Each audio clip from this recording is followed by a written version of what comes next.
Let me say yeah.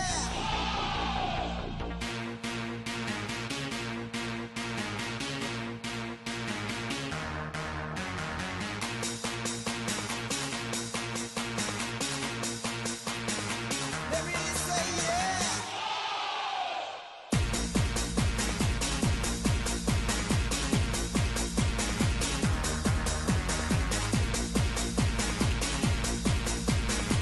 And we are back here up in the cheap seats.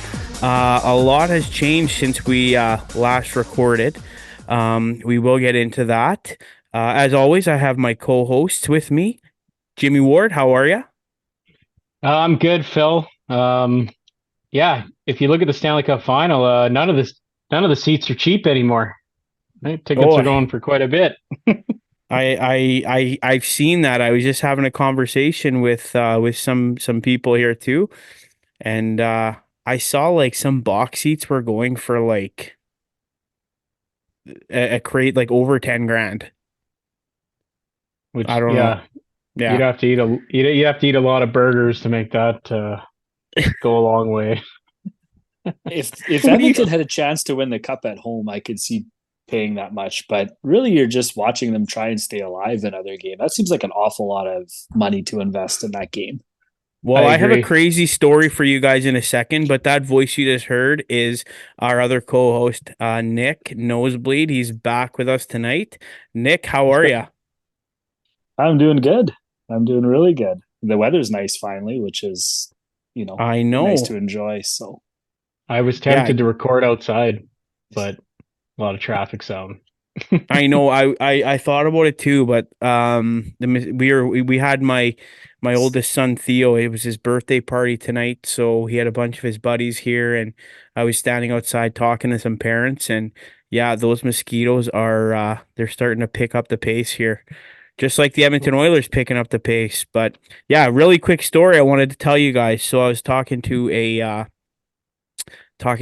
coworker today, and she was telling me that her husband has sold his game 6 tickets and booked flights to Florida for game 7. It's bold. Yeah, pretty bold, eh? And then Yeah. I just got another message here too, and I could send it to Jimmy. I don't know if he could put it on the screen or not. About it's a Facebook post of somebody who has chartered a flight to Florida for game 7, a 95 passenger plane. So Oiler fans are feeling pretty confident, and maybe so they should. Um, like we said when we talked to you guys last time, it was 2-rip for the Florida Panthers in the series. They were in full control, and we were wondering what the Oilers needed to do to come back, and they actually lost game 3 as well.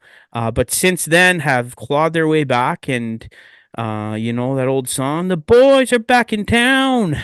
They are back in Alberta for game 6 tomorrow night here in our home city of Edmonton.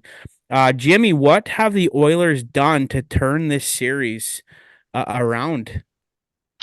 Well, I think if you look back to when we talked about the preview of the series, we talked about a couple of things. Were the Oilers going to be able to stretch out the ice and create off the rush? The penalty kill was going to have to continue to be at a 93% or better rate. And the star players were going to have to show up. And also, I talked about it sometimes when I said, Bob decides he doesn't want to play. And over the last 2 games, those things have happened. You've seen McDavid come alive. I think it's what, 8? Is it 8 points in the last 2 games? 7 points, something, eight over something the last ridiculous. two. Yeah, 8 over the last 2. So checkbox number 1. Stars gone nuclear. Bobrovsky, I think, is rocking about a 738 and a 789 at 5-on-5. So Bob's, mailed in a few games. And the Florida special teams or Edmonton's penalty kill has been, what is it, 15 for 16 in the series? And two So you got shorties. and 2 shorthanded goals. So the Florida Panther power plays been completely absent. And It's so like if you that look at old those, saying, right? Like if they could decline the penalty, maybe they would think about it. Well, it's It's a momentum killer, right?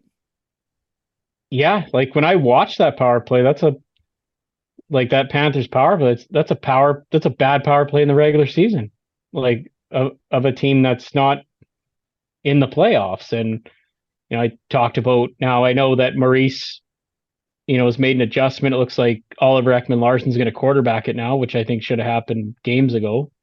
The biggest issue is they don't have a quarterback on their power play to facilitate clean zone entries, and then after that, be able to uh, maneuver with the puck along the line to pull penalty killers out of positions to open up passing lanes, and then it's too stationary down low. So there's a lot of problems with that, and mixed with the Oilers' kill, which has been elite. Um, it's it's losing them games at this point, because if you look at 5-on-5, even over the last two games in expected goals for and against, the Panthers are winning at about 5-4.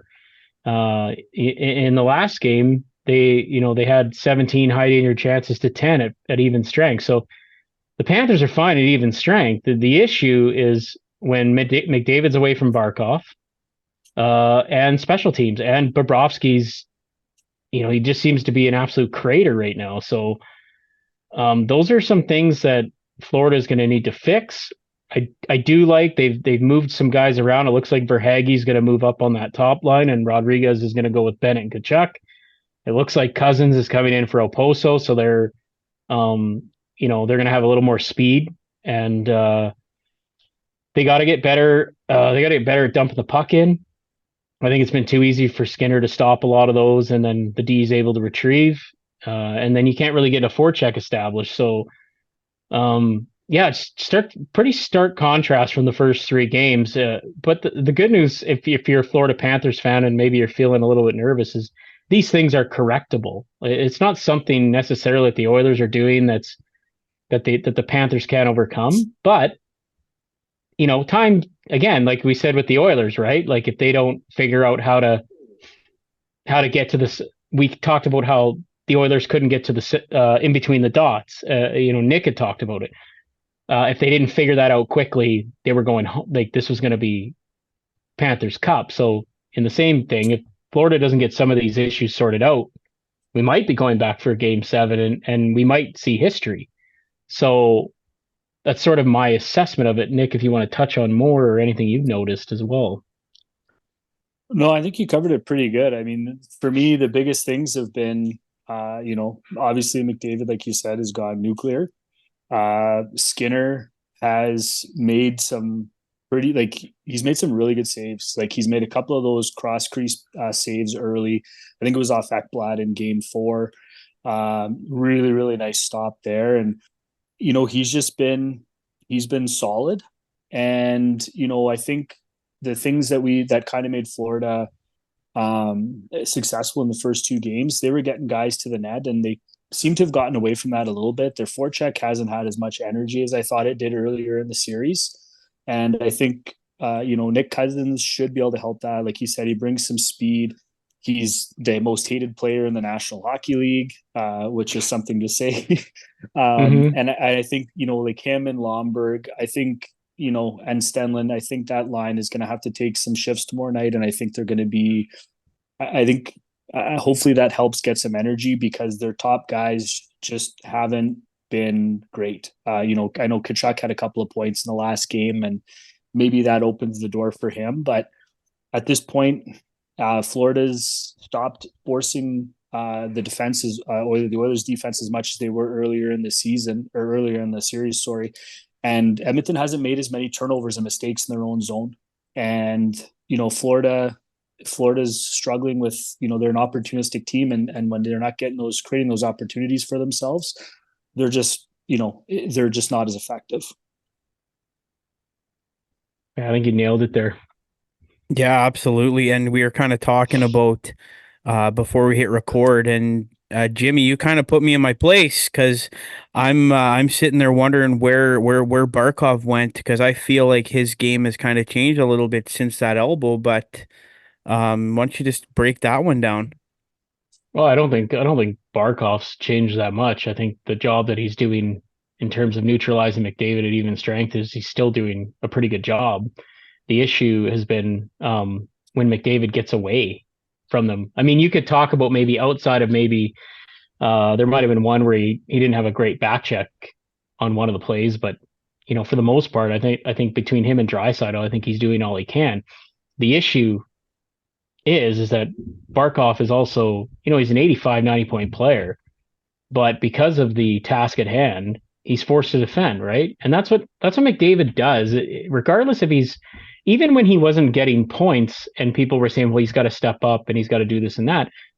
When he's on the ice, you're not thinking about scoring. Like, you're thinking survive a lot of times, or don't be the one that makes it. Because if you make one slight error, I mean, look what he did. He went through 4 guys. Mind you, I saw him do it against the Rangers. And McDavid's really smart. He knew who was on the ice.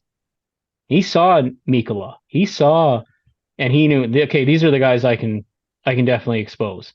Yeah, because he's not trying that against Florida's top guys. No, and I don't know who the other pair was with Mikkola last night or that. It was on that goal. It was Mikkola and Kulikov. Yeah, so there you go, right? Like 2 guys that are, if he catches them flat-footed, they don't have the edge work that he has, and why not? I mean, at worst, that puck ends up in the corner, right? Like, he's not turning it over. And if that essentially was a 2-on-4 because Perry's driving the net. So if the puck is turned over, I mean, they got 3 guys in support against. But everybody goes to the threat, right? Well, I mean, you look at prior to that whole thing developing, Florida's in great position. Like 4 guys supporting the puck. It's just one guy just said, "I'm the best player in the universe." So, all right. Like, imagine having that kind of confidence at this level. I've never seen anything like it. Like the closest we have to McDavid at that top speed making plays like that is maybe Nate McKinnon, but McKinnon can't even do that in tight. Like, the way he played, like, where McDavid, like, everyone thinks like he kind of just goes into the crowd and then just comes out of it like magically. That guy, where he puts that puck, when you slow down that tape, like, it's in an area where only he can get it and nobody else can. It's exceptional at that high speed. Like, it is incredible.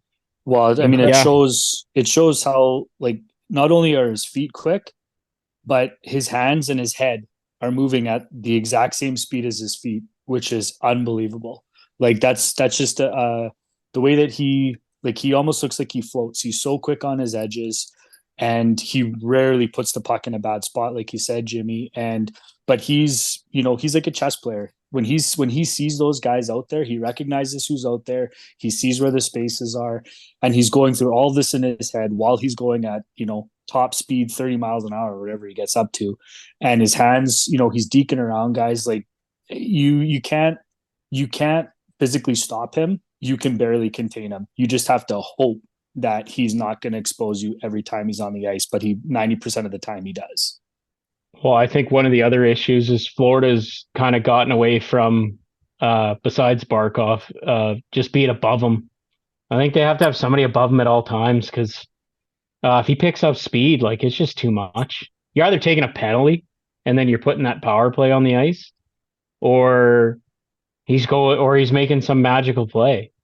Yeah, and I think like Florida's really going to have to make some adjustments here tomorrow night, because they don't have last change. Right. So they're going to have to have something going. Okay. Like, McDavid or Barkov's not going to be out against McDavid as much. So, now they're going to have to rely on either Bennett or Lundell to make sure that they're in the right spots and not giving up. Like, their jobs tomorrow have increased to something, greater than what there are at home, because, they're going to have to take some shifts with McDavid, and they're going to have to figure it out. They're going to have to do something, like you said, whether it's get somebody above them, find a way to, I don't know, maybe take away a little bit of the middle of the ice like they were doing early on in the series. But it's like, now that he's rolling, it's going to be really hard. Like, he's not going to slow down. Might just keep getting better, which is scary. And the other scary part is Draisaitl hasn't got going yet. Well, and that was my next point. I was going to ask Nick about Draisaitl. What happens if he gets going tomorrow night? Does that spell big trouble for the Florida Panthers, or even touch on what do you think's going on with Leon Draisaitl? I mean, I don't know if there's anything going on. This has been a hard series. And I think, he's done some good things. I think if he starts moving his feet a little bit more, especially when he has the puck, Florida's pretty aggressive when they attack guys. And, Leon Draisaitl sometimes he likes to glide a little bit too much. And, if you stop moving your feet against an aggressive attack, they're going to get on you. I would like to see him put a little bit more second efforts in, especially when he gets the puck knocked off his stick.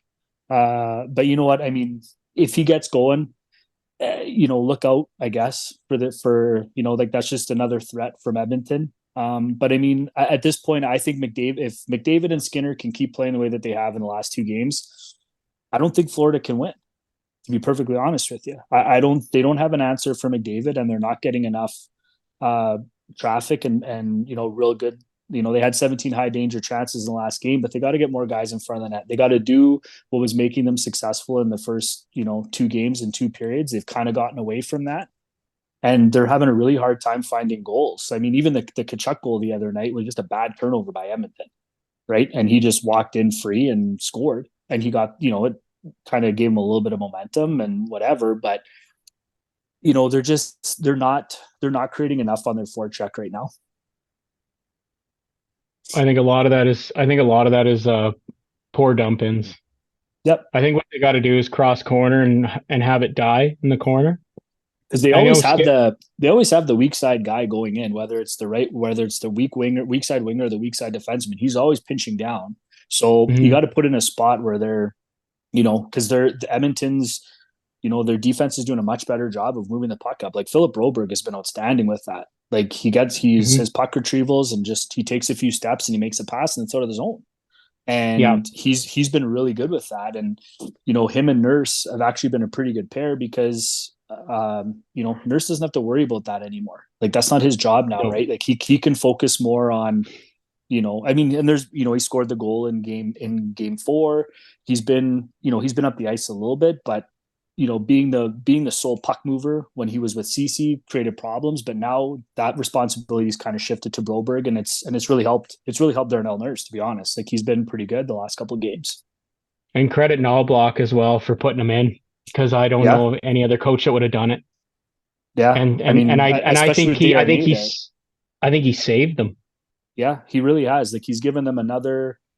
He's such a good skater. Like I've really come to appreciate his game. And like I said, I think on the last podcast when we were talking about, guys that were, putting him in, the fact that he's such a good skater, the fact that he's such a good puck mover, when you see him playing now, you really have to look back and say, like, why wasn't this guy given this opportunity this year? You've given it to him in the middle of the playoffs. Why not in November when you're 3-9-1, right? Yeah. Why not an opportunity back then? Yeah, no, I definitely, I agree there. Like, what a move. And it really has paid off. I think, I think for Florida too, we talked about, Draisaitl having to get going. I think it's really going to come down to who gets going first, because you look at Tkachuk starting. The last game he had a much better game, and he was kind of invisible for a lot of this series. I think another guy is Carter Verhaeghe. And that little switch with him and Rodriguez, I think, might be the move where, Barkov's such a good distributor of the puck and Verhaeghe can shoot. And I think we're at the point in the series, like, we talked about obviously Skinner, Bob, special teams, McDavid, but I think now we're at the finish line here. This is going to go 2 games max. And I think it's going to be which star players can elevate now. If Florida's can come alive, or does McDavid just keep going? And Verhaeghe's won a cup, so he's been in this situation. Like he should, at this point, he needs to be bringing that experience and be like, listen, guys, like and proving by example. I mean, he scored the first goal of the series, and he hasn't been heard from since. Yeah. What do you guys? Go ahead. No, I was just saying it's been a strange series because, even if you look at Edmonton, a lot of the depth players when McDavid and them, and even if you look at, I know game 4 he took off, but I mean, you can't overlook the fact that Mark Brown and Henrique have become a dependable line as well for Edmonton, which is, that was a lot of the question mark was, could Edmonton's bottom 6 be as good as Florida's? Were the bottom 4D going to be able to handle the forecheck? And they're doing enough. And Skinner's doing enough. And McDavid's doing plenty. And I guess, do they got 2 more games? That's all they need. I mean, they're on a PDO heater right now over the last 2 games, but they're shooting at 20%. Can they do it for 2 more games? Nobody's complaining about that Connor Brown signing right now, hey? Hey, he's earning his money. He gets 0 in the exactly. playoffs. I don't care. I would you take need that. those guys. I don't care what you do in the regular season. You do it in the playoffs. No one cares that you didn't score a goal for a bazillion games, right? It's like Kawhi Leonard. He does low management all year, and then he's like, "Just get me to the playoffs." Nick, this is a hockey podcast, but everyone's asking who Kawhi Leonard is. I appreciate it, Nick. I appreciate it. So I just wanted to ask you guys about the body language of the teams. How does it feel like and I spoke to Nick on the phone the other day about this, and you made a good point about, at the end of the day, Florida is still in the driver's seat for one more game. But you're looking at a general manager on the TV after the game basically having a little meltdown, throwing his water bottle. You saw the Florida Panthers come off the ice after going 3-0 up, fully focused, no emotion. You see the Oilers come off the ice and they are excited, they are pumped. And then, I even saw Connor McDavid coming by the Florida media the other day after they won Game 5 and said, have a good flight back to Edmonton, to the Florida media. I thought it's kind of funny. He just said, enjoy your flight. What do you guys think of the different mentalities in the team? Does that come from the coaching, the leadership, the general managers? What are you guys thinking here? And I'll start with Jimmy on this one. I think I think it just depends on how you're built. I think for McDavid, you look at how much pressure he carries and how much weight he carries, being who he is, and compared to Crosby from day one, and that's a tough thing because you look at Crosby's career and you're thinking, I got to match that, and I'm 9 years in and I haven't won anything yet, and to win Game 5 and to go back and to maybe crack a bit of a joke is, I think for him it's probably good for him just to kind of exhale loosen up a bit, right? Yeah, just exhale and understand that you're going to have to spend a lot of focus and mental energy on Game 6. So, maybe for him, he doesn't need to constantly be, they always see him and he's always in the zone, but sometimes you got to take a break, right? And you got to enjoy the moment. And, maybe a lot of the Florida media, there was some disrespect towards him. There was one member of that media that called him overrated. So, it's not something I would do. I don't want to poke the bear if I'm Florida, but I'm sure the players on the Florida were not happy to hear that comment. Hey, buddy, keep your mouth shut. Yeah, that's why I don't think it was a joke. I think he was dead serious. I think he was happy that he was, because of what that guy called him, Mick overrated or whatever he said. Yeah, even before the series. Yeah. If I was him, I would have done the same thing, and I would have walked away, and I would have been so happy because now you're basically just shoving it right in their faces. He probably doesn't know who the guy is. It doesn't matter if that guy's there and he said that to the group of them. Good for him. Yeah, I don't know if he was there. I don't know which media members it was. I thought I heard it might have been even the own Oiler media or just national media that was there, but doesn't matter. Anyways, it was funny. I liked it.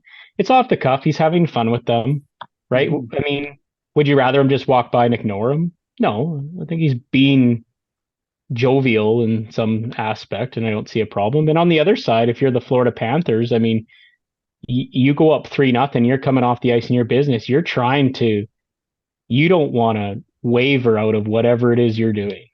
You don't want to start feeling that sense of it's close, right? You want to stay extremely calm and composed and focused as you can. And because you're in a rhythm, right? You just won three and you're very close. And there probably is a level of excitement that you're trying to suppress because you're like, like Kobe said, job's not finished, right?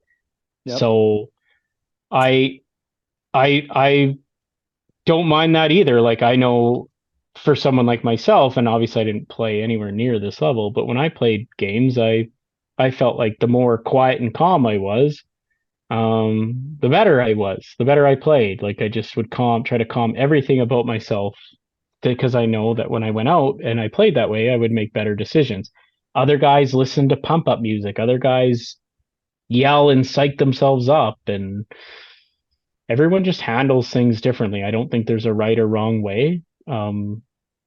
I think the Florida Panthers, I don't think they're in disarray. I know it's different when you're the general manager and you're watching because you have no control. And he knows what's at stake.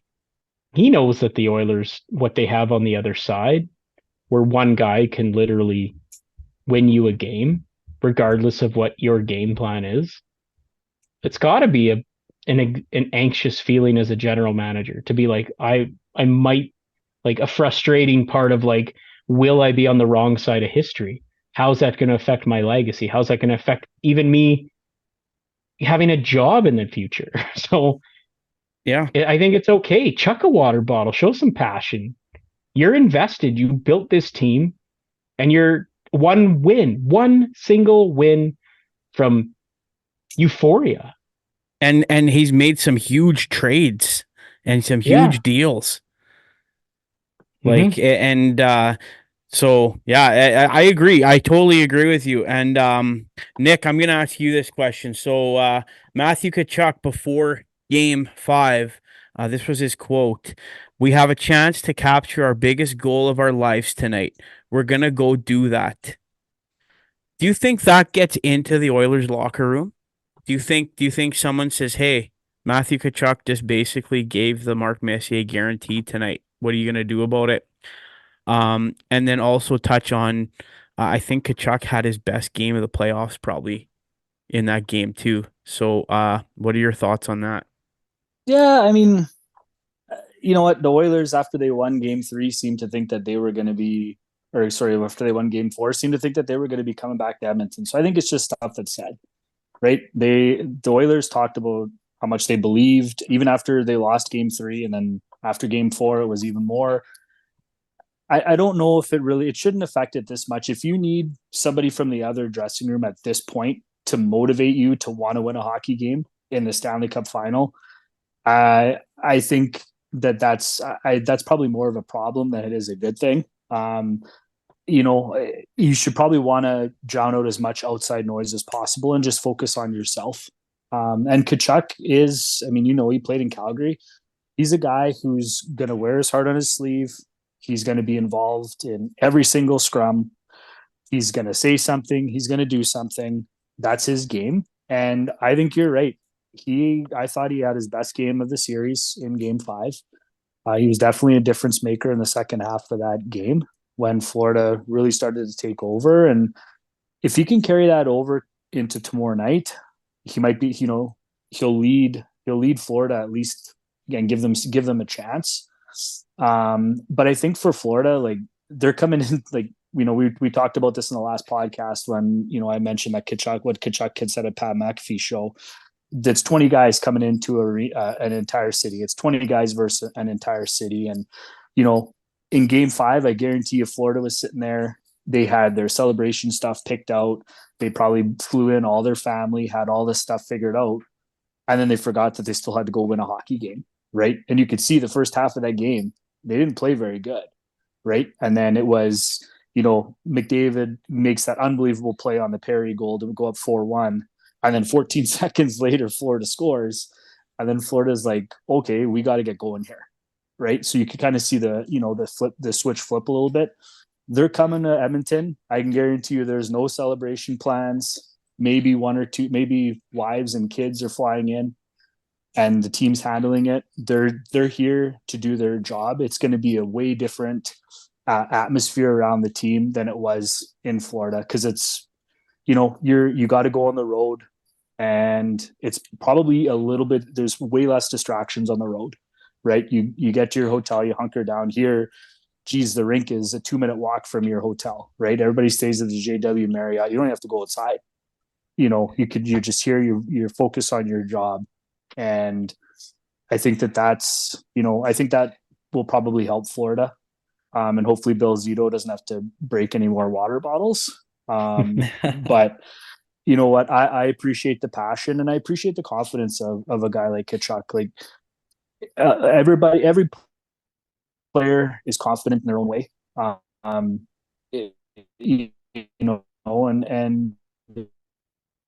if he's going to say stuff like that, that's fine. I know George Laraque, but you know what? The fact that he had the guts to come out and say, yeah, we're going to win game 5. And even though they didn't, I don't think it's going to affect him. I think he's still going to come out and be the same guy.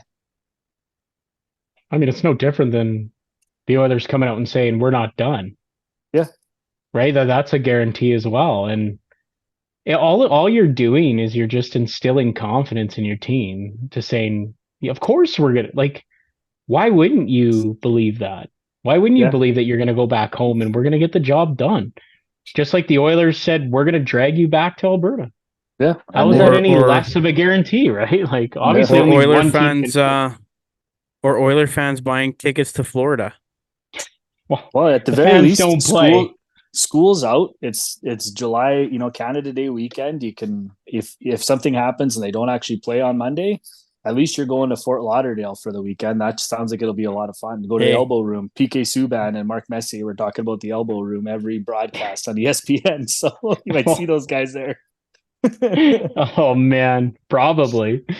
Well, no, it's been a fun playoff. It's been a fun series. Like, as much as, like, sometimes, it's kind of cool. It's either we're going to get to see the Stanley Cup or we're going to see more hockey. And that's how I looked at it over the last couple games. Oilers win. Cool. I get to watch a game Friday night. I truly believe that tomorrow night will be the best hockey game played this year. I think it's going to be an unbelievable hockey game, whether you're a fan of either team, which I am not. I'm a hockey fan though, and I'm really looking forward to watching the game. I think it's going to be an awesome game. I'm right there with you. Not a fan of either hockey team. On one hand, I live in the city. We live in the city, so we constantly hear, Oilers, and Florida knocked out my team, so it doesn't really matter to me. So, I either get to watch the Oilers lift the cup or Matthew Tkachuk and Sam Bennett lift the cup. So, yeah, so that's just pain all around for you. Exactly. That's okay. Anyway, so yeah, game 6 tomorrow. My prediction's still alive. I said it would be Florida in 6. Jimmy, your prediction is still alive. You said Oilers in 7. Oilers in 7. Nick, you're so wrong. You can just get out of here. So I can still get the team right. I said Oilers. You can still get the 6. team right. You said just Oilers the wrong in 6. number of games. Yeah. You were wrong after 3 games there, bud. I was. You're right. Thank you for having me back. Not a prognosticator. Get that bag over your head. Yeah, exactly. Before we wrap up, we got our first ever fan question. So you guys send the questions in. I love asking these guys these questions, and yeah, anytime you guys have a question, just send it in. You can, if you know us personally, you can text us. You can even just call us and ask us. If you see us around, you can ask us a question and I'll bring it up on the podcast. You can find us on Facebook, find us on X, find us on Instagram, YouTube. Send us questions. So we have our first question from Joshua Marshall from the Two Mutts podcast. He wanted me to ask Nick and Jimmy. So we'll start with Jimmy. I want your answer, and then we're gonna get Nick's answer for the same question. So he says, Can you guys explain to me where all the so-called Oilers have faced adversity all season and playoffs long? Listening to the press conferences from their head coach, players, it's like they've had major injuries. They finished in last place and they didn't have any starting goalie this season. Um, he said, I think this has been a great team since November 13th, and they never looked back. So he's just wondering where all this woe is me is coming from Oilers media, Oilers players, coaches, staff. What are your thoughts on that? All right, I'll try and tackle this one because it's an interesting point. I mean, when you phrase it like that, you could say, yeah, they had one little hiccup, and then they basically, like you said, they hadn't had any major injuries. Um, Lots of things have been intact, but let's break this down a little bit. When the Oilers started the season coming off of the conference final loss to Colorado, there was expectations that this team was going to be a Stanley Cup contender. And obviously, they started off the season terribly. I mean, at one point, I think they were last place, and the San Jose Sharks, who were brutal, actually ended up beating them and were actually ahead of them. Not something you would expect from a team that has Stanley Cup aspirations. Not only that, but there were a lot of question marks about, is this a two-man team? Are they good enough? Does McDavid, as McDavid goes out and get a ton of, he can carry a team in the regular season, but can he do it in the playoffs? Even though that's silly because I think he had astronomical numbers every year he's been in. They can, they're only good enough to win one or two rounds. Then you heard about, Jack Campbell's failures, and then he's in the AHL, and then they fire the coach, and now they have a rookie head coach. And I remember driving to Canmore listening to 32 Thoughts, and it was right in the thick of where the Oilers were.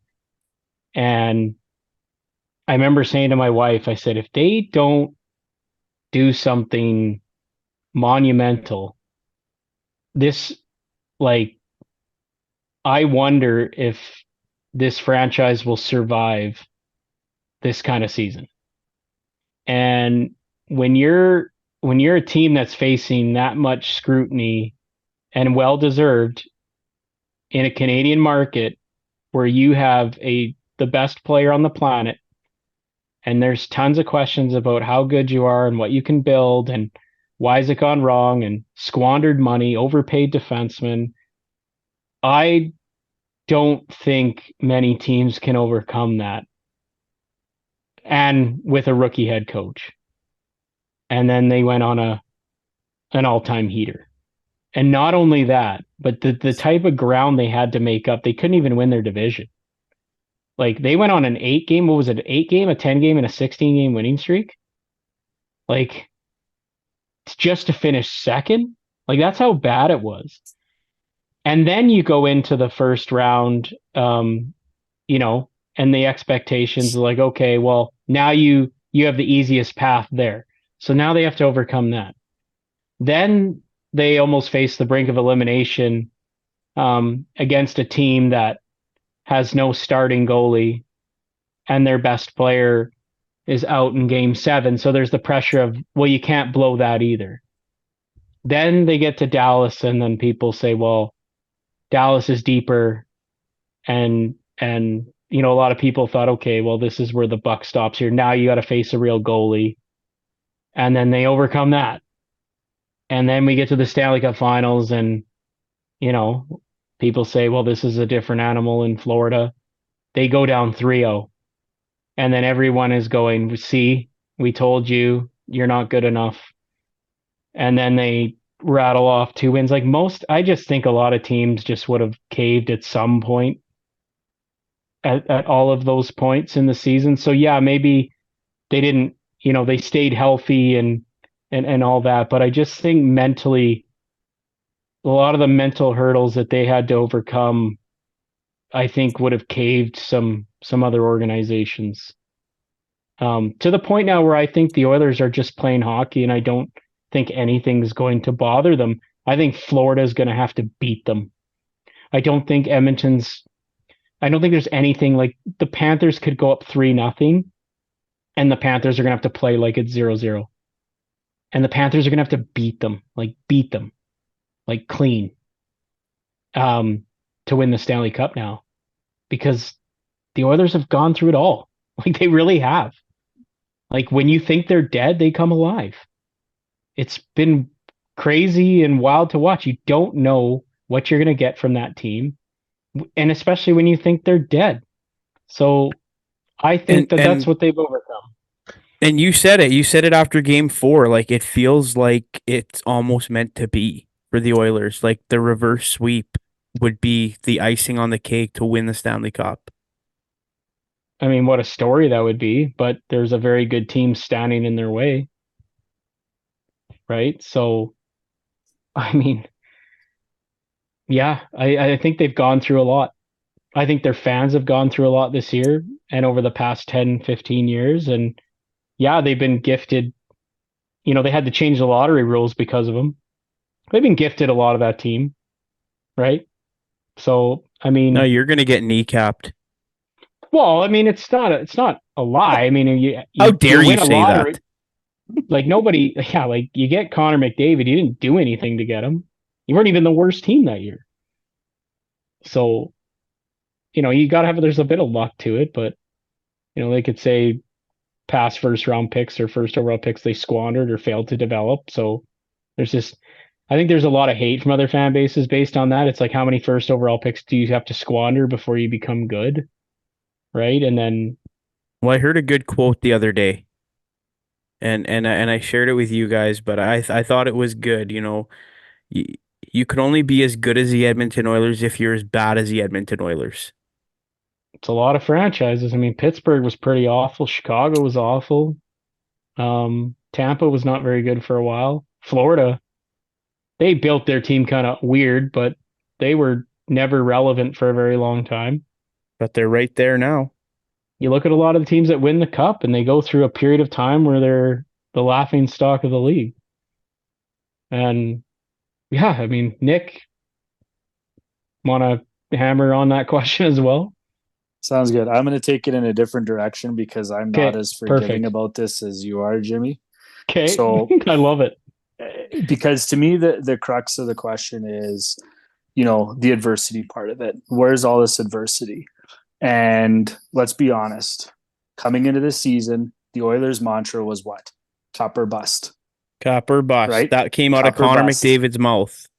And they started the season 3-9-1. They fired their coach. They sent Jack Campbell to the American Hockey League. The adversity was those first 2 months, right? So you get to, everybody knows about the American Thanksgiving record. You're not in the playoffs by American Thanksgiving. I think it's 80% of the time you're not making the playoffs. Edmonton was not in the playoffs in American Thanksgiving, if I remember correctly. It was shortly after that they ripped off 16 straight wins. They had another 8-game win streak, like you said. So to me, the adversity stopped after they started the year 3-9-1. You can call that adversity for sure. They had a bad start. They were getting terrible goaltending. They were losing games that they probably shouldn't have lost. Whatever. It is what it is. Since then, they've been the hottest team in the league overall.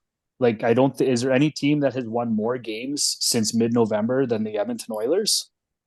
I don't think so. So we're is it Joshua? Is that his name, Joshua? Yeah. In the question, as you pointed out in the question, they never suffered a major injury this year. They've, they had some bad goaltending, but they figured it out pretty fast. They traded their first round pick for Henrique and Carrick, and whatever that's brought them is whatever it's brought them. But I don't think I think just like how the cup or bust was their mantra coming into the season, I think now the overcome adversity mantra is what there is now.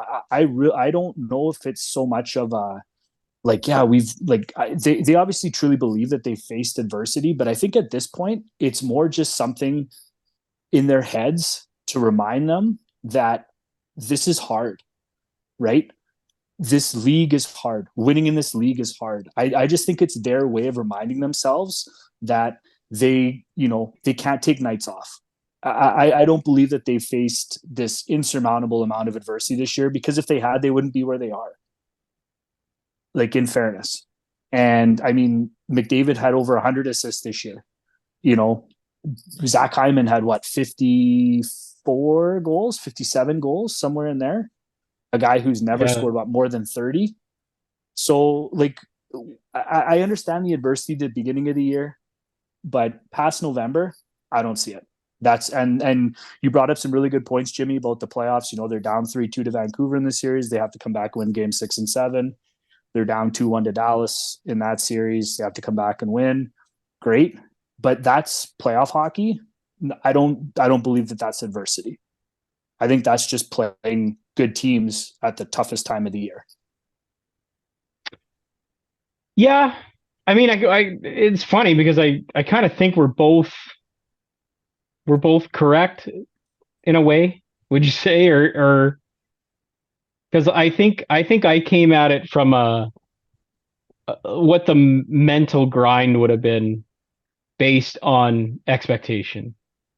But I mean, right? but you think about Florida, though. Themselves, then it's expectations that they put on themselves. Nobody else came into this season. There's 32 teams in the National Hockey League. Nobody else came in, even Florida. Like, Florida was in the Stanley Cup Final last year. They lost in 5 games to Vegas. At no point did Alexander Barkov or Sam Reinhart or Matthew Tkachuk open training camp or at the end of last season saying it's cup or bust next year. So they can talk about the mental grind all they want, but that's self-induced. They put that on themselves. Nobody else did. They're the ones that came out and said, no, next year's cup or bust for us. So that's on them. Like, you can't create adversity for yourself and then say that nobody believes in you. Like, that's not how it works. Like, like, seriously. No, I'll concede to that for sure. You know, I never thought of it that way. I just kind of, you know, I think there were people prior to the season that were picking the Oilers as a cup favorite in the West. Yeah. So that's why I think they were a cup favorite. Yeah, absolutely. And they had every right to believe that it's cup or bust, right? I mean, they were, you know, last year, they had like 2 years in a row, they lost to the Stanley Cup champion, the eventual Stanley Cup champion of that year. So great. But you know what? Maybe keep it to yourselves, or, you know, because you're when you put that out there, like, there was a lot of Oiler haters who were all over this team when they were 3-9-1, chanting, "Oh, cup or bust, guess it's going to be bust." Like, but that's the position that you put yourself in. So anything that comes out of that is self-induced. You can't get mad at people who are bugging you for saying cup or bust when you're 3-9-1. Sorry. No different than the Tkachuk guarantee. Exactly. Self-induced. Okay, yeah. All right. Nick won. Nick won the question. Yeah, I'll jump in too and just say, like, don't think there's no pressure on Florida right now, being that close last year and being that close this year, and you know, everybody almost expecting them to squander this away again. Yep. Zero people believe in Florida right now. Nobody does. I agree with that. And that was actually one of the things I was going to ask you guys is, has this series almost now become to the point now where Florida is the underdog the same way when they were coming into game 3 and thinking, okay, well, you won 2 at home, but now you're coming to our barn and it's going to be a different series. Do you think now essentially Florida's the underdog amongst kind of the hockey world? 100%. There's people who are talking that no matter who wins, Connor McDavid should be the Conn Smythe winner, win or lose. So that tells me that 0% of people in the media believe that Florida can win this series. Phil? I totally agree. Like, I think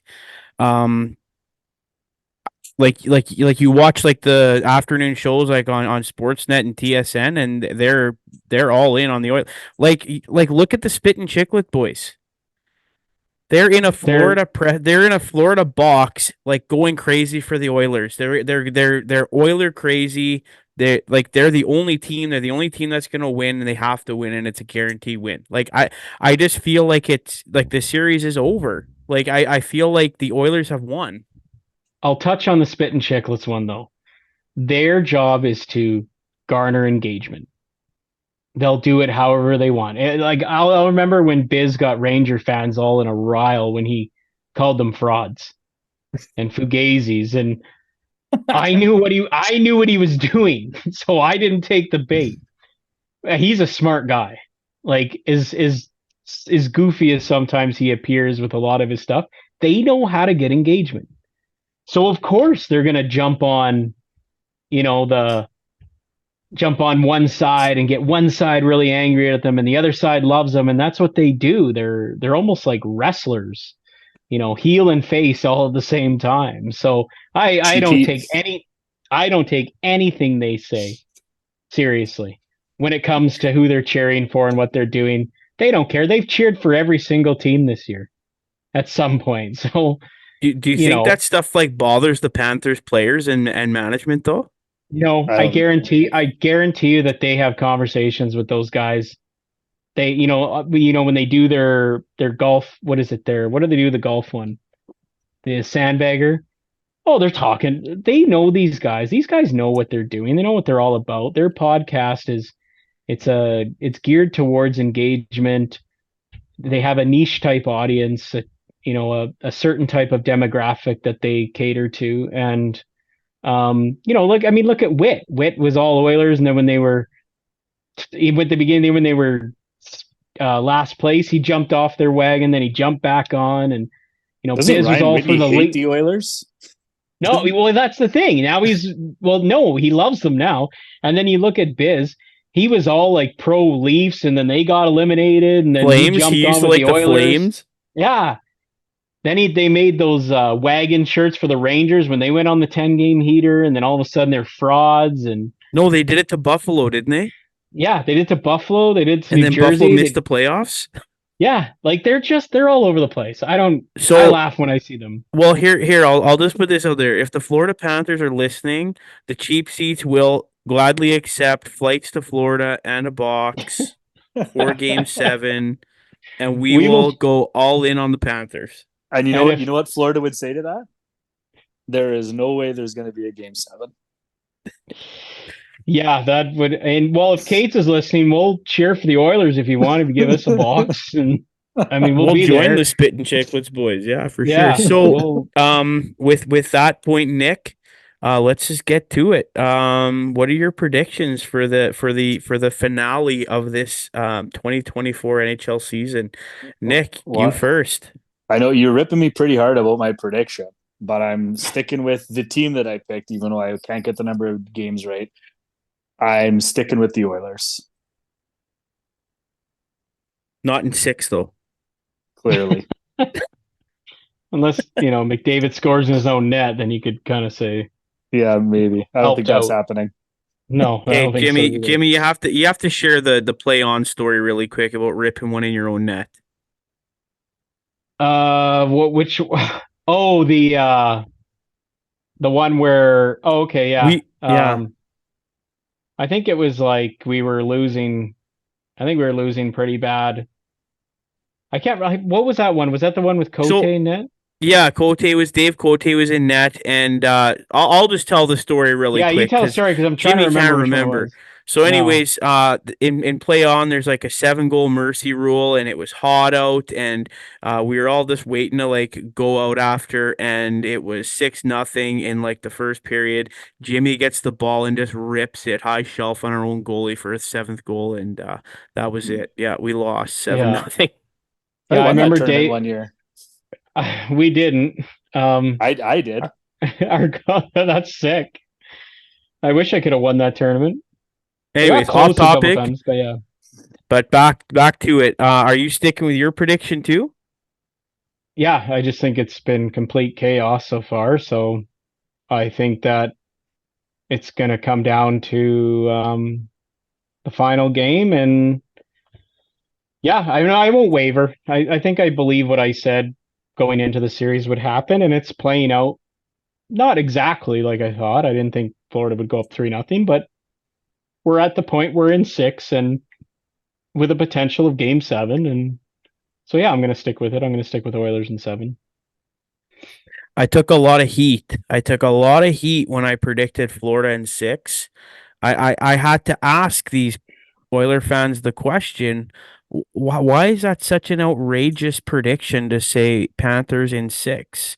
So I'm gonna stick with it. I'm gonna stick with Panthers in six myself, and that's gonna be the last words on this series until we see you guys after the Stanley Cup Finals. But there is some other NHL news that we can get to really quick. There has been some pretty substantial trades in the NHL. One that really affects my life as a Flames fan. Jacob Markstrom goes to the New Jersey Devils finally after months of the speculation of going to New Jersey for Kevin Ball and a first round pick in 2025. Nick, what are your thoughts on the trade? Well, I think like that sounds okay until you actually like really break down what the trade is. It's Ball, a top 10 protected 2025 first round pick, and a retention of 31% of Markstrom's $6 million cap hit. So for me, I don't get it. I said this, just on our chat. If, the Calgary had made it pretty clear that they were comfortable going into next year with Markstrom, and this trade in how it's laid out does not scream that they were comfortable going into next year with Markstrom. I feel like, I mean, Jacob Markstrom, I think he was third in goals saved above expected last year in the NHL.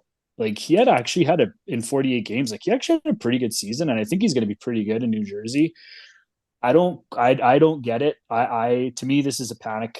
This reads to me as a panic move by a inexperienced general manager.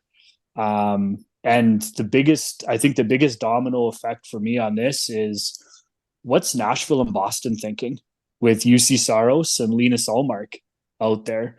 If Calgary's getting this for Markstrom, who is not as good as those two guys, obviously, but he's a good goaltender. How is that going to affect the market for those two guys? Yeah, that's a good point, and it's funny because, like you mentioned, I didn't mention it originally, but yeah, they retained salary on Markstrom, and I believe that was the only thing. And Jimmy, maybe you can correct me on this. I believe that was the only thing holding up this trade at the deadline. Was Calgary didn't want to retain. Yeah, like I don't know what the exact deal was at the deadline, but I can tell you it was from what I understand, it was a 2024 first, and it wasn't protected. And there were a few names thrown. I think it was three pieces as well, and I think two of them were roster players. I think one of them was potentially Siegenthaler, and the other one was Alexander Holtz. I heard the name Mercer out there too. I don't think Mercer was a part of it. I think that would have been a huge get. Yeah, that was a name that was definitely out there, but there were a lot of people within the Devils sort of circle had said Mercer wasn't never. I think it was actually Elliot Friedman said Mercer was never a part of the equation, but I think Holtz was probably. Well, no, but that just came out today, so it's not. But I did hear Mercer at the time, which probably I'm sure Conroy asked, but I think like I know Siegenthaler was sort of one. Holtz was one. That first round pick was sort of one, and then the Devils said, okay, well we'll give you those pieces, but we want retention, and so Conroy dug his heels in and said, well, I'll just revisit it at the draft, and you take a risk sometimes. Sometimes you can get more, and other times you have to settle. I don't think the trade. I think the trade looks bad because of the past stuff. The past sort of offer or what appeared to be on the table, because now you're getting the centerpiece of that deal is Kevin Ball, which, he's 23. And I think, when they talk to Conroy, I think the hopes is that they're trying to recreate Zadorov. A lot of his numbers weren't too far off, underlying numbers from Zadorov, and he's 23 years old. I think he could end up becoming a pretty decent NHL defenseman. But and then, like you said, the top 10 protected is just terrible. That's a terrible move. How can you I don't and especially when you're retaining 33%. Like, I just think Conroy, it's like getting a new car, driving off the lot, and then trading it back in. Like, you're just not going to get full value. He didn't get full value for what he could have got at the deadline, and he took a risk, and it was a rookie mistake, like Nick said. I think not a horrible, like, it's not terrible, but I mean, only time will tell with that first rounder and whatever uh, ball or Bale or whatever his name is turns out to be, right? Yep. And there's another and like I don't know, you guys can touch on this too, but it's just another sign of the times in Calgary. It looks like they are totally going into more of a rebuild than a retool, in my opinion. And how do you feel about that, Phil? Obviously, they're your team. Like, what are your thoughts on the trade, and how do you feel about the direction of this team? I feel like it's about time. I don't think Calgary has ever really done a full-on rebuild. I feel like they always try to retool, and I know their owner, Murray Edwards, doesn't like rebuilds, even though I guess they've never done one. But I kind of feel like Conroy's just doing it anyways. Like, um, like this team's got, I think, 6 first-round picks in the next 2 years. So 2 years, 3 years, something like that. But anyways, um, whether they turn out or not, that's the thing. And I think I said it at the trade deadline show. Craig Conroy needs to hit a home run in this draft. He cannot fumble this draft, or it's going to set this team back even more years. And we can talk more about that on our draft show. Like, guys, our next show is going to be our draft show. We're gonna That's do true. like really it is. It's we're gonna quickly recap this Stanley Cup Finals, and then the second half of the show is gonna be all draft because that's the following weekend. And free So agency eventually. yeah, and then free agency, but like I mean it. Like I mean Calgary has to hit this draft out of the park, and um yeah, I'm excited to talk about the draft with you boys, but we can get more into that next week. But to answer your question, Nick, I think it's about time. I'm ready for it. And my boys are big Flames fans too, and I'm starting to feel like I should probably push them in other directions to find maybe some more fun teams to watch for the next couple years. But Just find him a bridge team until Calgary's good again. yeah, I'll get him a bridge team. So Oh, I mean, you could get them on a couple of the younger guys, like maybe like a Sharon Govich or a Kuzmenko. They're exciting players to watch, and well, and let's I see what remember. happens in free agency too, right? Because Mhm. there's big like Calgary's below the cap floor right now. Yeah, I'm a little scared of what Conroy might do with that cap space because that retool could become a reload real quick with some. Well, there's rumors too, and I can ask you guys this really quick too. Uh, I know I talked to Nick on the phone about this yesterday, so I know his thoughts already, and you can reiterate them for all the people listening too. There's a rumor that Sean Monahan could be coming back to Calgary as a free agent. Yeah, and I mean, what I said on the phone yesterday was why. Like for Yeah, I me, was about to there's say why. like another trade that I think we can cover. There's a new center spot that just opened up in a team that's looking for another middle six center that Sean Monahan would probably be perfect on, and that's the LA Kings. And I mean, to me, he's gonna, if you go to Calgary, you're, sorry, Phil, but you're probably not going to be a playoff team for the near future. Right. But you go to LA, you're going to be in a position like this is just obviously speculation, but I mean, if he goes to a team like LA where he can be a depth center behind, guys like Kopitar and Danault, he'll be a way more effective third line center than Pierre-Luc Dubois was this past year. And he's going to have an opportunity to play some meaningful hockey games again in his career. And I mean, to me, when you said that, I was a little bit shocked. Like I said, my first question or my first response is why. Like to me, that just doesn't make sense for me as Sean, unless maybe Sean Monahan really enjoyed his time in Calgary, and maybe that's it. But at this point, you got to think he's played in some pretty tough spots. Maybe he wants to win. And I don't think Calgary is going to offer him that in the next few years. And I think Nick's right. I think unless Monahan truly believes that he doesn't have the miles to do 4 rounds of the playoffs and he just is okay coming in and, I don't know, Making being a some money. mentor, Yeah. living in Calgary with his family. Like, maybe there are guys that I think, I don't know, obviously, NHLers, but I think there's got to be a handful that just pick places based on where they want to live, where they want to raise their family. I mean, look at Johnny Doan. Goodrow. Look at Doan. Doan had lots of opportunities to leave Arizona, but he had roots there, wanted his kids to grow up there, and Now his kids he plays there. said no. Yeah. Well, So they I mean, used to. They're no Utah now. Yeah. But, so Anyways, why don't you so yeah, as Nick mentioned too, we'll just keep moving on here. Pierre-Luc Dubois is on the move again. He is going to Washington for Darcy Kemper, and not a great look for Rob Blake.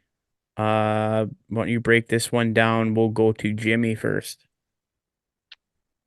yeah, that's I mean, he took a risk on a guy that's, I mean, he's a big center, he's talented, who can create offense when he feels like it. The problem is he doesn't feel like it most of the time.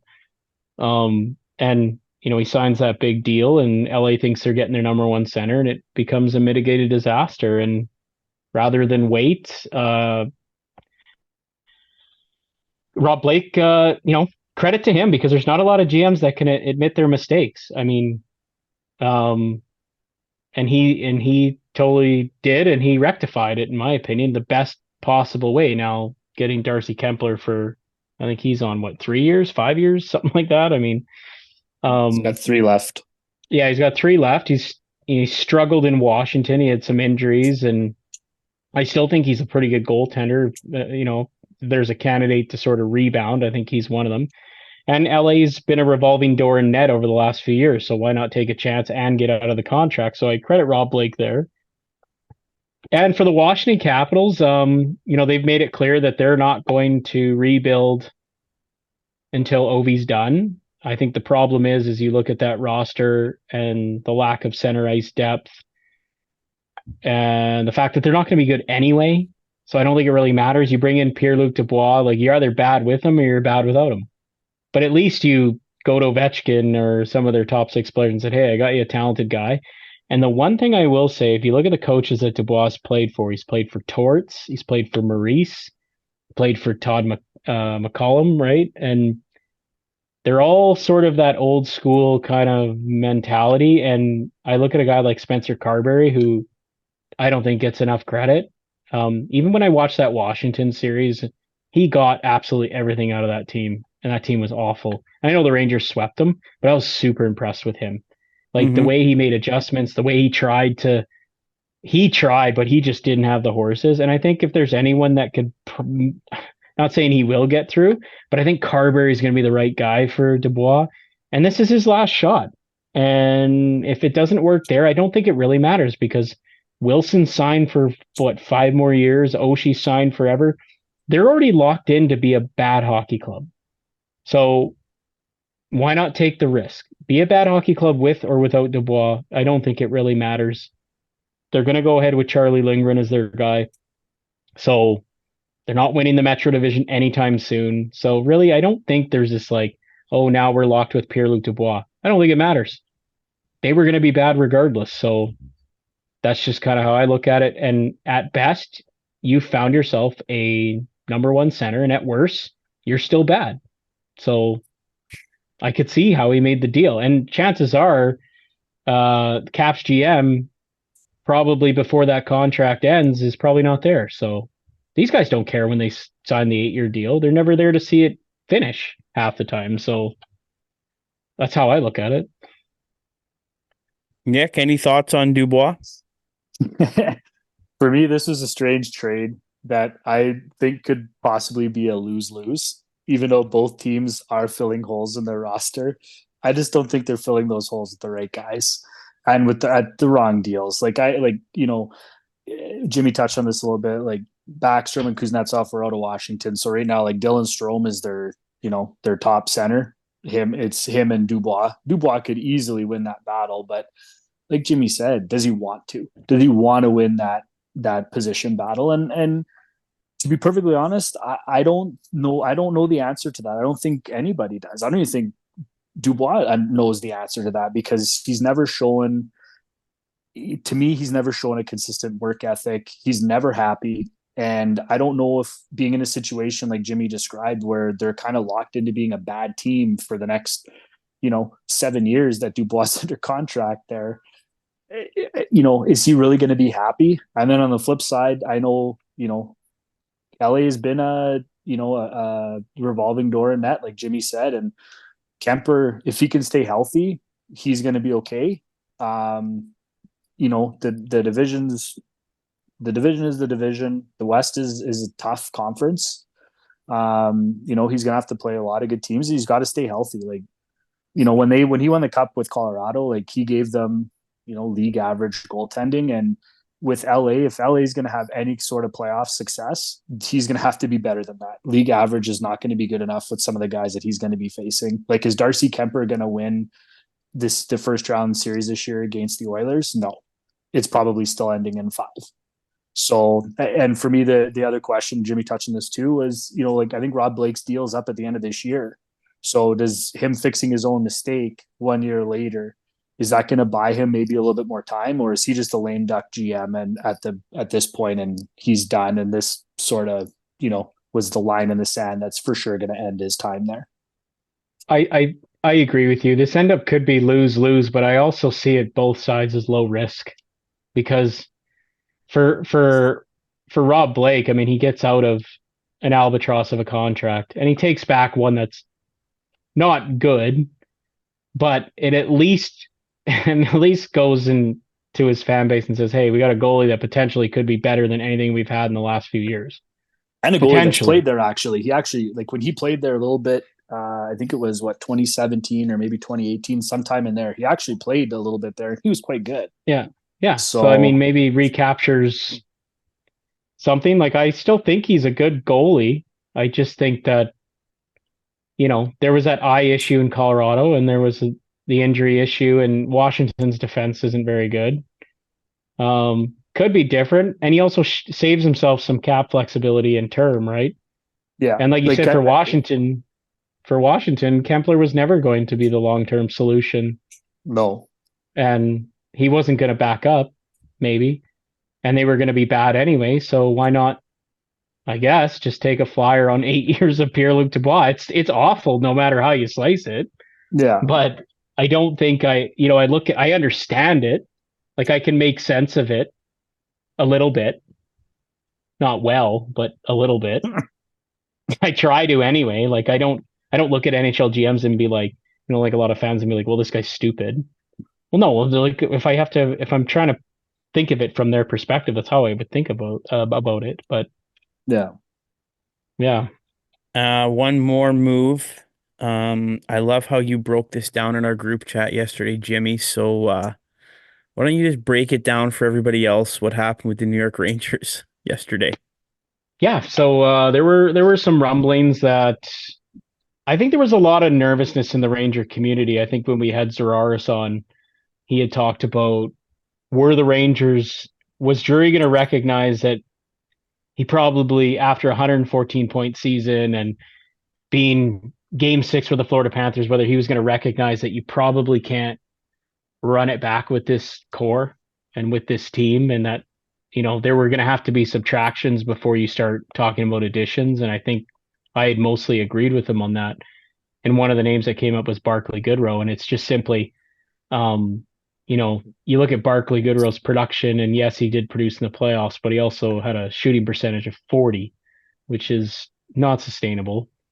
And, he still, despite the numbers that he put up, he was still outscored, 6-5 at 5-on-5. So those numbers tell you that there's going to be some coming back down to earth. He was not good during the regular season. He did some good things in the playoffs, but the problem is 7-year, he had 3 years left at 3.6 million. And for what Barclay Goodrow brings to the table, and for where the Rangers are in terms of things that they need to fix or sign or bring in, they were not going to be able to do that without some cap flexibility. Especially they've had a gaping hole at first line right wing since basically since Buchnevich left. So he goes in and says, I want to trade you, and San Jose was excited to be a part of that, and they need to get to the cap floor, and they get a veteran in, so it was going to make sense for both sides, except Goodrow nixed it, and Drury made a very difficult business decision and said, okay, well then I'm going to place you on waivers, and they're going to claim you, and that's that. There were a lot of people that were up in arms, like it was ruthless and all that, but everyone else, I retweeted actually something again from Nick Zararis that said, everyone applauded Vegas when they were cutthroat and ruthless. They were sending Pacioretty for future considerations, and they're moving guys in and out, and they won a Stanley Cup. So, I think we're at the point now where a lot of these teams know their window's closing.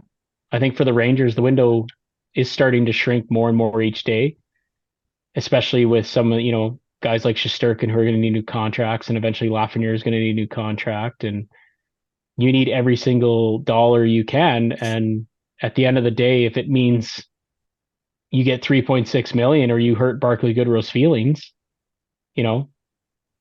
so be it. And I think for Goodrow, you can be unhappy all you want, but imagine working for a company where you're being paid 4 times more than what you're worth.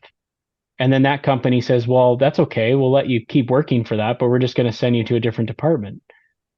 I mean, how unhappy can you be? I get it. San Jose is going to be a tough place to play, but you're still making way more money than what you're worth. So you negotiated the no trade clause. He got around it. Good on Chris Drury. Is it ruthless? Yes, but that's winning the Stanley Cup is. So, and that's the Rangers' goal over the next couple of years. And I like it because I'm a fan. Outsiders might not, but that's just how I feel. Great breakdown. Do you have anything else to say on that, Nick?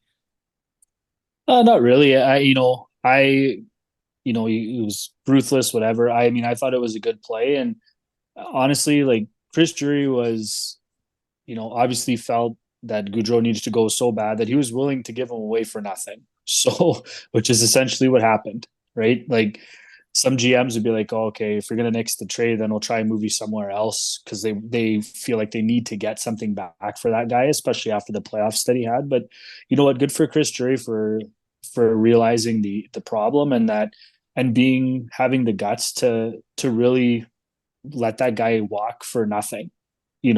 Maybe there was another trade out there, but this just makes it way easier for him. And that was probably the hardest part of his decision, if in my opinion, was, having to decide that, okay, we're going to give this guy away literally for nothing. We're getting nothing back for him except, well, I mean, obviously you're getting cap space back, but in terms of assets back, you're getting nothing. I mean, Vegas did it with Pacioretty. What was it? $6.5 million to Carolina for future considerations. I don't even know what the considerations were. No, they're considering Carolina paying his contract. Yeah, exactly. Yeah. So I mean, I'm sure there are other teams out there that wish they could do what the Rangers just did. I mean, I don't want to cough, but there's some contracts out there that, hey, if we could just absolve ourselves of this, we would in a heartbeat. So don't buy that whole like ruthless. I mean, every team would pick at least one contract that they'd be like, yeah, I'd like to rid myself of that one. Well, was it the last CBA or the very first one when every team had like, what was it, 1 or 2 free buyouts? Remember when there was no? Yeah, you got one amnesty buyout to be cap compliant or something. Yeah, and those were all gone within 5 seconds. Oh yeah, and like teams, like the debates that teams were having or that fans were having at that point about which terrible contract their team was going to amnesty buyout was hilarious. Like to me, this is kind of like that. in a way, Mhm. right? You know, you're getting out from under a contract. You're not getting anything back. You're gaining cap space. Somebody else is taking your guy. But I mean, that's kind of, to me, it's kind of what it's like. Like, this is a way that you can rid yourself of a bad contract. Are you going to do it for a top six forward? Probably not, right? You're Well, going and to try and get something back, but at least at it this also point, you know, I think you're just out from under it. it also helps teams get to the floor, Yeah, right? Like now you're getting like it's not like it's like San Jose is getting a guy who's gonna. I mean, I don't know how he's gonna feel going in there now, whether he's gonna pout or he'll just suck it up and be a good soldier in San Jose. Greer doesn't seem to mind. He doesn't care. no, It's like, okay, I guess he's confident that Goodrow will come around. yeah, and But I mean, there's a lot.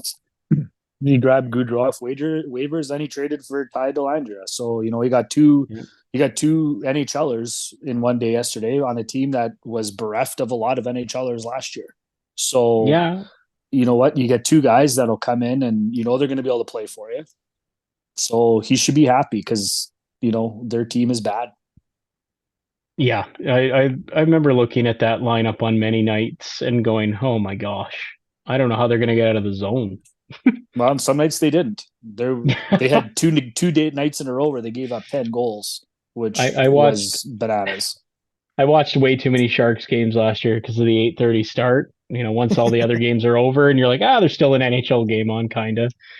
So it was pretty fun to watch. It just Oh yeah, shows that the NHL is a business, right? So, and absolutely. I think we've gone pretty long tonight. Covered a lot of good things. I hope you guys all enjoyed this episode, and yeah, thanks, Jimmy. Thanks, Nick, for being here tonight and taking this time to record for all four of our fans that listen. We got at Um, least 20. well, that's better than four. So thank you, whether it's one or 100. Thank you guys for listening. You can catch us. You guys know where to catch us. I've said it every single time. Facebook, X, Instagram.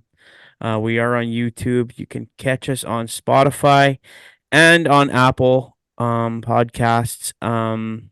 We will see you guys next time we talk. There will be a new Stanley Cup champ. And like I said, we'll be going over draft stuff. So, um, Jimmy, Nick, it was a pleasure. Have a good night, and we will see you guys in a few days.